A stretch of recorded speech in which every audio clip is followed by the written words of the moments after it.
बिस्मिल्लाहिर्रहमानिर्रहीम। तमाम देखने और सुनने वाले प्यारे प्यारे दोस्तों, अस्सलाम वालेकुम। प्यारे दोस्तों, बहुत साल पहले की बात है। एक बादशाह था जिसकी एक बहुत खूबसूरत बेटी थी।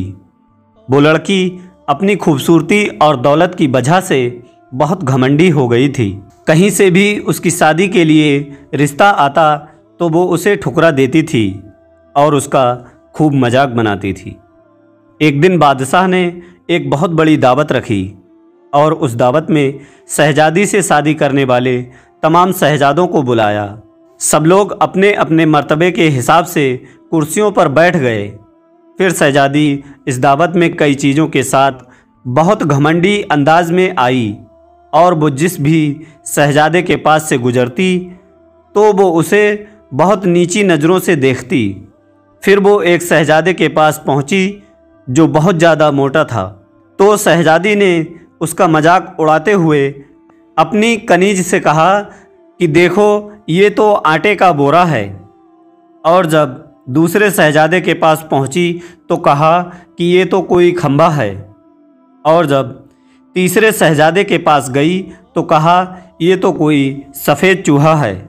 इसी तरह शहजादी हर शहजादे की बेइज्जती करती रही, लेकिन एक शहजादे को तो देखकर उसे बहुत हंसी आई क्योंकि उसने दाढ़ी रखी हुई थी। शहजादी ने उसका मजाक उड़ाते हुए कहा, जरा देखो तो इसने कैसे अपने चेहरे पर घास फूस उगा रखा है। बादशाह ने जब ये देखा कि कैसे मेरी बेटी मेहमानों का मजाक उड़ा रही है तो बादशाह को बहुत गुस्सा आया और उसने भरे दरबार में ये ऐलान कर दिया कि शहजादे पसंद करें या ना करें, लेकिन मैं इसकी शादी किसी गरीब या फ़कीर से करवाऊंगा। इस ऐलान के बाद तमाम लोग वहाँ से चले गए। फिर कुछ देर के बाद वहाँ एक भिखारी आया जो गली और मोहल्ले में गाने गाया करता था। फिर वो शाही महल के खिड़की के पास बैठकर गाना गाने लगा। जब बादशाह ने उसकी आवाज़ सुनी तो उसने अपने नौकर से कहा कि उसको यहाँ बुलाकर लाओ। तो नौकर फटे पुराने कपड़े वाले उस भिखारी को अंदर बुलाकर ले गए। फिर उस भिखारी ने शहजादी के सामने बहुत अच्छा एक गाना गाया और फिर बादशाह से इनाम मांगा। तो बादशाह ने कहा, जाने के लिए तैयार हो जाओ। शहजादी रोती हुई उस भिखारी के साथ गई।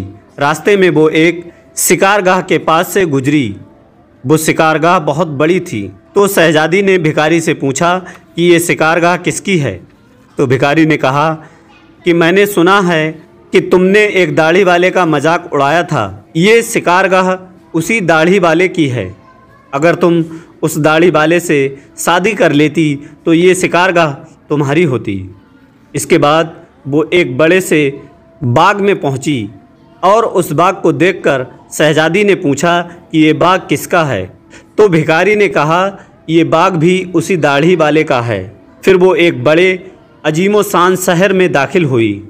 इतना बड़ा और खूबसूरत शहर देखकर शहजादी हैरान हो गई। उसने पूछा, इस शहर का मालिक कौन है। तो भिखारी ने कहा, ये शहर दाढ़ी वाले के मुल्क में आता है। अगर तुम उससे शादी कर लेती तो ये सब तुम्हारा होता। शहजादी ने अफसोस करते हुए कहा कि मैंने बहुत बड़ी गलती कर दी, काश कि मैं उससे शादी कर लेती। तो भिखारी ने नाराज़ होते हुए कहा कि मुझे उससे कोई मतलब नहीं, मगर तुम मेरे होते हुए किसी दूसरे मर्द की बातें क्यों कर रही हो? क्या मुझ में कोई कमी है? इसके बाद वो एक छोटी सी झोपड़ी के पास पहुँचे। तो शहजादी ने कहा कि कैसी बेकार और छोटी सी झोपड़ी है। तो भिखारी बोला, ये मेरा घर है और यही वो जगह है जहाँ हमें ज़िंदगी गुजारनी है। तो शहजादी बोली कि तुम्हारा नौकर कहाँ है। तो भिखारी बोला कि हमें नौकरों से क्या काम, तुम हर काम कर सकती हो। चलो अब तुम आग जलाओ और मेरे लिए खाना बनाओ, मैं बहुत थक चुका हूँ। लेकिन शहजादी को खाना पकाना नहीं आता था तो भिखारी ने उसकी मदद की। फिर कुछ देर बाद उन्होंने उल्टा सीधा खाना पकाकर खा लिया और सो गए। दूसरे दिन उसे भिखारी ने जगाया और घर का काम करने को कहा। शहजादी पूरा दिन काम करती रही और ऊपर से भिखारी की डांट भी सुनती रही। इसी तरह से उन्होंने कुछ दिन गुजार लिए। एक दिन भिखारी ने कहा कि मैंने जो कुछ कमाया था वो सब अब ख़त्म हो चुका है, अब कमाने की बारी तुम्हारी है। मैं तुम्हें लकड़ियाँ ला कर देता हूँ, तुम उससे टोकरी बुन लेना। ये कहकर वो जंगल गया और टोकरी के लिए लकड़ियाँ लेकर आया। शहजादी ने टोकरी बनानी शुरू कर दी। उसने पहले कभी इस तरह का मेहनत वाला काम नहीं किया था, इसलिए उसकी उंगलियां जख्मी हो गईं और उनमें से खून निकलने लगा। ये देखकर उसके शौहर ने कहा कि तुम ये काम नहीं कर सकती, तुम्हें धागे लाकर देता हूँ, तुम उससे कपड़े बुन लेना। वो ये भी ना कर सकी तो उसके शौहर ने कहा कि तुम तो मेरे लिए बिल्कुल भी काम की नहीं हो, तुम तो कोई भी काम नहीं कर सकती, तुमसे शादी करके मैं बर्बाद हो गया हूँ। ठीक है, मैं कोशिश करता हूँ कि तुम्हारे लिए मैं मिट्टी के बर्तन ला दूँ, तुम उन्हें बाजार में जाकर बेच दिया करो। इस बात पे घमंडी शहजादी ने कहा कि मैं जब बाजार जाऊँगी तो मेरे मुल्क के लोग मुझे इस हाल में देखकर मुझ पर बहुत हंसेंगे। तो शौहर ने कहा कि ये मेरा मसला नहीं है, अगर तुम भूख से नहीं मरना चाहती तो तुम्हें ये काम करना पड़ेगा। मिट्टी के बर्तन बेचने का काम बहुत अच्छा चल रहा था। लोग जब एक खूबसूरत लड़की को बाजार में बर्तन बेचते हुए देखते तो उस पर तरस खाकर उससे कुछ न कुछ खरीद लिया करते थे। जब बर्तन बिक गए तो भिखारी ने और बर्तन लाकर दिए। इसी दौरान एक सिपाही वहाँ से गुजरा तो उसने एक बर्तन को लेकर उसमें लात मारकर तोड़ दिया और कहा कि दोबारा तुम इस तरह से रास्ते मत घेरना, एक तरफ बर्तन रखकर बेचना, बीच रास्ते पर मत रखना। शहजादी बहुत परेशान हुई। उसने सारा वाकया घर आकर अपने शौहर को बताया।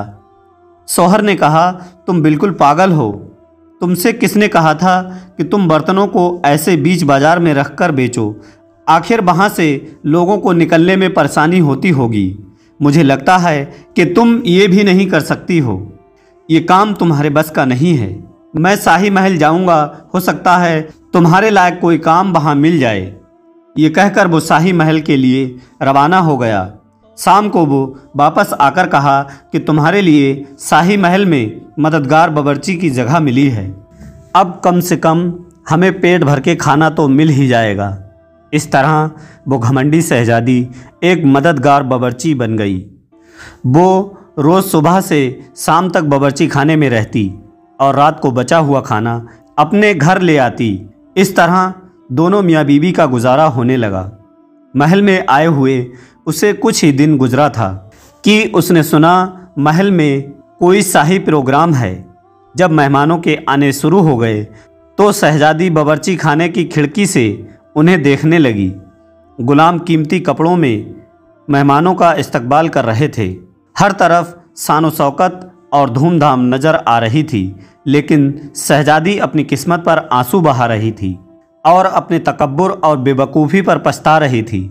उसी दौरान वहाँ कुछ कनीजें आईं जिन्होंने शहजादी को लजीज खाने दिए।